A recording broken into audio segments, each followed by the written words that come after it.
میں شرافت سے آپ کی بکواس سن رہا ہوں اور آپ بے لگام ہوتی جا رہی ہیں۔ اس سے آگے اگر آپ نے کوئی فضول گوئی کی تو اچھا نہیں ہوگا۔ اتنی ہی شرافت ہے آپ میں تو خواجہ سرا کیوں بنے ہوئے تھے؟ کسی نے اس کے عقب میں کہا تو وہ چونکی۔ خدیجہ بہت اعتماد سے کہتی اس کے برابر آن کھڑی ہوئی تھی۔ حیا کو ایک دم جیسے ڈھارس سے ملی۔ آپ کا دماغ خراب ہے، اپنی بہن کو سمجھائیں، میرے بھائی سے تعارف کا اچھا بہانہ ڈھونڈا ہے انہوں نے۔ لڑکی بھڑک کر بولی۔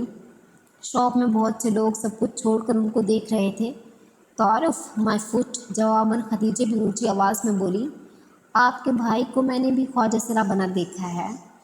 میں بھی 10 اور لوگ لا سکتی ہوں جو اس بات کی گواہی دیں گے۔ عجیب خاتون ہیں آپ، خواہ مخواہ تنگ کیے جا رہی ہیں۔ یہ تعارف کے بہانے کسی اور کے سامنے جا کر بتائیے۔ سر، میڈم، شاپ کے مینیجر تیزی سے ان کی طرف آیا۔ پلیز آپ ادھر تماشا نہ کریں، دوسرے کسٹمرز ڈسٹرب۔ اوہ میجر صاحب، اب اس نے اس نوجوان کا چہرہ دیکھا تو شناسائی بھری حیرت سے بولا، بہت معذرت سر، آپ محترمہ۔ وہ حیا کی طرف مڑا۔ آپ پلیز شور نہ کریں، اگر آپ نے خریداری نہیں کرنی تو آپ جا سکتی ہیں۔ حیا کے تو تلوؤں پر لگی، سر پہ بجھی۔ آپ ہوتے کون ہیں مجھے شاپ سے نکالنے والے؟ احمد بھائی، چلیں ہم ہی چلتے ہیں، ان کا تو دماغ خراب ہے۔ لڑکی نے خفکی سے اسے دیکھتے ہوئے کپڑا پھینکا اور پلٹی۔ وہ نوجوان ایک تنفر بھری نگاہ اس پہ ڈال کر اپنی ماں کا شانہ تھامے دروازے کی طرف بڑھ گیا۔ حیا نے چونک کر اسے دیکھا۔ احمد بھائی، میجر صاحب، تو کیا وہ؟ توبہ ہے ان آج کل لڑکیوں کی۔ والدہ صاحب مسلسل ناپسندیدگی سے بڑبڑاتی نکل گئیں۔ وہ لب بھینچے کھڑی انہیں جاتے دیکھی گئی۔ اسے اس شخص کے میجر احمد ہونے میں کوئی شبہ نہیں رہ گیا تھا۔ حیا، اس سے پہلے کہ یہ مینیجر ہمیں دھکے دے کر نکالے ہم بھی کھسک جائیں۔ ڈی جے نے اس کے قریب سرگوشی کی تو وہ چونکی، پھر سر جھٹک کر آگے بڑھ گئی۔ باہر کھلی فضا میں آ کر اس نے بے اختیار کہا، تھینک یو ڈی جے۔ اور یہ وہ پہلی دفعہ تھا جب اس نے خدیجہ کو اس کے معروف نام سے پکارا۔ ڈی جے بے ساختہ ہنسی۔ مجھے پتا تھا آپ جھوٹ نہیں بولتی، میں نے واقعی وہی دیکھا ہوگا جو آپ نے واقعی وہی دیکھا ہوگا جو کہہ رہی تھی۔ مگر ڈی جے، میں نے واقعی اسے خواجہ سرا بنے دیکھا تھا۔ حیا، آپ نے اسے بس خواجہ سرا بنے دیکھا تھا؟ تو ہو سکتا ہے وہ صرف ایڈونچر کے لیے ایسا بنا ہو۔ پتہ نہیں، اس نے بیزاری سے شانے اچکائے۔ چلو چلتے ہیں۔ وہ آگے بڑھ گئی۔ اس کا دل ہر شے سے اچاٹ ہو گیا۔ 28 جنوری کو اسے اتحاد ایئر لائنز کا ٹکٹ ای میل کر دیا گیا، جس کا اس کو پرنٹ آؤٹ نکلوانا تھا۔ پھر اسی ٹکٹ پر اس نے 5 فروری کی صبح استنبول کے لیے روانہ ہونا تھا۔ شام میں وہ روم سے اس کا ایوو مانگنے تایا فرقان کے گھر آئی تھی۔ اس کا نیٹ کام نہیں کر رہا تھا اور ابا بھی آفس سے نہیں آئے تھے، ورنہ ان کا استعمال کر لیتی۔ خدیجہ کا پیغام آیا تھا، کیسبونجی یونیورسٹی نے ہاسٹل کا الیکٹرک فارم پر کرنے کے لیے بھیجا ہے، سو وہ میل چیک کر لے۔ تایا فرقان لان میں بیٹھے اخبار پڑھ رہے تھے۔ اسے آتا دیکھ کر مسکرائے۔ آ گئی تایا کی یاد؟ انہوں نے صفحہ پلٹتے ہوئے نرمی سے پوچھا۔ جی، وہ بظاہر مسکراتے ہوئے ان کے پاس چلی آئی، ورنہ اس روز کی سائمہ تائی کی باتیں ابھی تک نشتر کی طرح چبھتی تھیں۔ فلائٹ کب ہے؟ وہ اخبار پہ نگاہیں مرکوز کیے پوچھ رہے تھے۔ 5 فروری کو۔ اپنا خیال رکھنا، ویسے بیٹیوں کو تنہا اتنا دور بھیجنا نہیں چاہیے۔ سلیمان کا حوصلہ ہے بھائی۔ خیر، تم ترکی میں اپنے لباس اور اقدار کا خیال رکھنا، سر سے دوپٹہ نہ اتارنا جیسے ارم نہیں اتارتی۔ آخری فقرہ کہتے ہوئے ان کے لہجے میں فخر در آیا تھا۔ حیا کے حلق تک کڑواہٹ گھل گئی۔ جی بہتر، میں ذرا ارم سے مل لوں۔ وہ جان چھڑا کر اندر گئی۔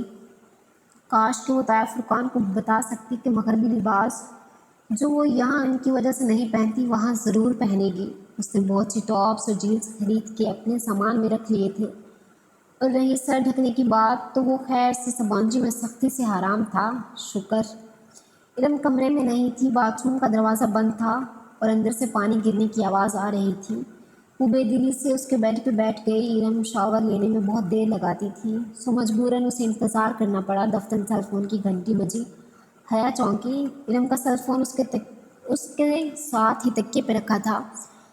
اس نے گردن جھکا کر دیکھا، سیل فون کی روشن اسکرین پہ ایک نیا پیغام جگمگا رہا تھا، ساتھ ہی بھیجنے والے کا نام لکھا آ رہا تھا، حیا سلیمان۔ وہ بے یقینی سے فون کی اسکرین کو دیکھے گئی۔ کیا کسی نے ارم کو اس کے نمبر سے پیغام بھیجا، یا ارم نے کسی کا نمبر اس کے نام کے ساتھ محفوظ کر رکھا تھا؟ حیا نے محتاط نگاہوں سے باتھ روم کے بند دروازے کو دیکھا اور فون پہ ایک دو بٹن دبائے۔ پیغام لمحے بھر بعد کھل گیا، میں کال کروں؟ صبح سے بات نہیں ہوئی، اب مزید انتظار نہیں کر سکتا، یہ دل اتنا مضبوط نہیں ہے جان۔ رپلائی۔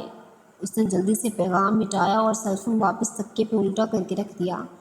ایک لمحے میں اسے سب سمجھ میں آ گیا تھا۔ ارم طایا فرقان کے اسکارف والی، سر ڈھکنے والی بیٹی، ایک عدد بوائے فرینڈ کی مالک تھی، جسے لوگوں سے چھپانے کے لیے اس نے حیا سلیمان کا نام دے رکھا تھا۔ تبھی وہ اس رشتے میں خوش نہیں تھی۔ حیا کو یاد آیا، وہ مزید بیٹھے بنا وہاں سے نکل آئی۔ وہ اس نے طایا فرقان سے مانگ لیا، مگر جاتے جاتے ایک طنز بھری مسکراہٹ کے ساتھ ان کو ضرور دیکھا تھا۔ کاش وہ ارم کی حجاب کا پول کھول سکتی تو طایا کی شکل دیکھنے والی ہوتی۔ حجاب اوڑھنا یا نقاب کرنا کردار کی پختگی کی علامت نہیں ہوتی، اس نے بے اختیار سوچا، اور تب وہ ایسا ہی سوچتی تھی۔ اسپانجی یونیورسٹی نے اسے اس کے ہاسٹل کے متعلق ترجیحات جاننے کے لیے ایک سوال نامہ بھیجا تھا۔ لیپ ٹاپ گود میں رکھے وہ بیڈ پہ نیند آراز دلچسپی سے سوالات پڑھتی، صرف اپنا موڈ بہتر کرنے کے لیے مضحکہ خیز جواب بھیجنے لگی۔ کیا آپ اپنی کسی ہم وطن ایکسچینج اسٹوڈنٹ کے ساتھ کمرہ شیئر کرنا چاہیں گی؟ بالکل بھی نہیں۔ اس کی انگلیاں تیزی سے لیپ ٹاپ کی کنجیوں پہ حرکت کر رہی تھی۔ کیا آپ اسموکنگ کرتی ہیں؟ بالکل کرتی ہوں۔ ڈرنک کرتی ہیں؟ وہ بھی کرتی ہوں۔ آپ کس قسم کی طبیعت کی مالک ہیں؟ سخت، جھگڑالو اور خونخوار۔ وہ مسکراہٹ دبائے جواب لکھ رہی تھی۔ صفحہ ختم ہوا۔ جب صفحہ ختم ہوا تو اس نے نیکسٹ کو دبایا، سوچ رہی تھی کہ اگلے صفحے کے جوابات پر کر کے اس فارم کو منسوخ کر دے گی۔ جب فارم جمع کرانے کا اس کا قطعاً کوئی ارادہ نہ تھا، مگر جب نیکسٹ دبانے پہ اگلے صفحے کی بجائے فارم فل کا شکریہ، ہم آپ کا روم الاٹ کرتے وقت آپ کی دی گئی ترجیحات کا خیال رکھیں گے، لکھا آیا تو اس کی مسکراہٹ غائب ہو گئی۔ لعنت ہو تم سب پر۔ وہ جھنجھلا کر اٹھی اور لیپ ٹاپ ایک طرف رکھا۔ فارم سپونجی کو جا چکا تھا اور اس کا پہلا ہی تاثر کتنا برا پڑا ہوگا وہ جانتی تھی۔ اس کی پیکنگ ابھی نامکمل تھی۔ اس نے ایک نگاہ کھلے سوٹ کیس اور بکھری اشیاء پہ ڈالی، پھر کچھ سوچ کر باہر آئی۔ لاؤنج خالی تھا۔ حیا نے ٹیلی فون اسٹینڈ پہ رکھی ڈائری اٹھائی اور صفحے پلٹنے لگی۔ کے صفحے پہ 4 سطور میں سبین پھپھو کے گھر کا پتہ اور ایک فون نمبر لکھا تھا۔ اس نے وہ صفحہ پھاڑا اور تہہ کر کے مٹھی میں دبا لیا۔ ایک دفعہ جہان سکندر اسے مل جائے، پھر وہ ان بیتے ماہ و سال کا حساب ضرور لے گی۔ وہ واپس بیڈ پہ آ کر بیٹھی اور سامنے لیپ ٹاپ پہ کھلے پڑے میل باکس کو دیکھا۔ وہاں اب ایک نئی ای میل کا نشان جگمگا رہا تھا، national response letter from cyber crime. اس نے قدرے الجھ کر اس میل کو دیکھا اور کھولا۔ بھلا اب سائبر کرائم سیل والے اس سے کیوں رابطہ کر رہے ہیں؟ صفحہ کھل گیا۔ وہ جیسے جیسے پڑھتی گئی اس کی آنکھیں حیرت سے پھیلتی گئیں۔ یہ ای میل سائبر کرائم سیل سے حیا کی اس میل کے جواب میں آئی تھی جو چند روز قبل اس نے بطور شکایت بھیجی تھی اور جس میں اس نے ویڈیو کا ذکر کیا تھا۔ اب اس کے جواب میں ہیلپ ڈیسک آفیسر نے اس کو ایک باقاعدہ کمپلین فارم بھیجا، جس کو بھرنے کے ساتھ ساتھ اپنا فون نمبر، گھر کا پتہ، شناختی کارڈ نمبر وغیرہ لکھ کر بھیجنے تھے۔ یہ فارم FIR کے مترادف تھا، سو تمام تفصیلات ضروری تھیں۔ وہ یکٹھیک اس فارم کو دیکھے گئی۔ اگر سائبر کرائم سیل نے اسے جواب اب دیا تھا تو وہ پرائیویٹ نمبر سے آنے والی کال یا میجر احمد کا آفس، وہ سب کیا تھا؟ کیا اسے بے وقوف بنایا گیا تھا؟ کیا واقعی وہ اصلی میجر تھا؟ یا مگر پھر اس کے پاس اس ویڈیو کی مکمل طور پر انٹرنیٹ سے ہٹوانے کی طاقت اور اثر و رسوخ کیسے آیا؟ وہ الجھتے ذہن کے ساتھ جلدی جواب ٹائپ کرنے لگی۔ اسے سائبر کرائم سیل کی مختصر الفاظ میں یقین دہانی کروانی تھی کہ وہ ویڈیو اب ہٹ چکی ہے اور اپنی شکایت واپس لے رہی ہے۔ اسے اب فوری طور پہ ان خفیہ والوں سے پیچھا چھڑانا تھا۔ میل لکھ کر اس نے سینڈ کو دبایا اور پرسوچ نگاہوں سے اسکرین دیکھنے لگی۔ میجر احمد کا تعلق سائبر کرائم سیل سے نہیں تھا،